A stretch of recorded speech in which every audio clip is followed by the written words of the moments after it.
when we were trying to get our half-court trap set, we had difficulty getting our post players down the floor, turning around, and finding out where number 14 is. So the reason we were between a rock and a hard place was we forced a lot of turnovers in that trap. Yeah. But we also gave up a lot of threes in that trap. So I think our coaches had, our coach that had the scout, I thought she had the right game plan. I just think we didn't have enough sense of urgency to execute that part of it.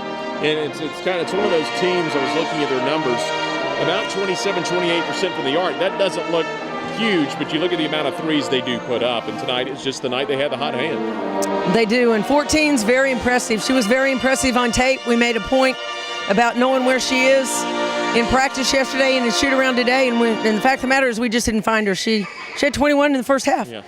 And so I think going to 5 defense was good for us in the second half, but we just spotted them too many points early. Bria Elmore, career high 25 points. She was solid, 9 of 16, pulled down 7 rebounds for you as well. Yeah, I thought Bria got really brave later in the game to put up some shots. We've talked about being aggressive. I thought she was in the second half. We've got to find a balance between being aggressive and turning the ball over. Yeah.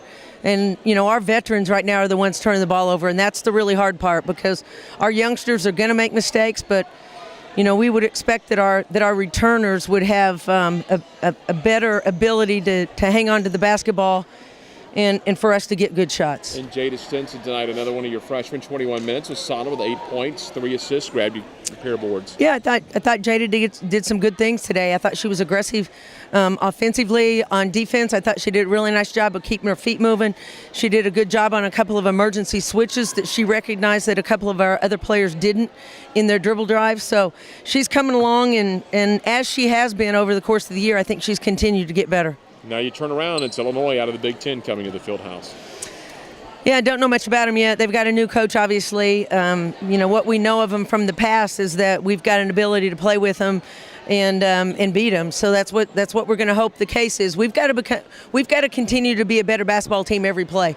Right now, we're making the same mistakes over and over and over, whether it's something that we talk about in game preparation or something we talk about at timeout. We're continuing to make the same mistakes, and sometimes that's our veterans, which we talked about turnovers. Sometimes that's our young kids. But whoever it is, we got to get better because we don't have the luxury to continue to make the mistakes that we're making. All right, Coach. Thanks a lot. Thanks, Jeff. Head Coach Melissa McFerrin joining us on the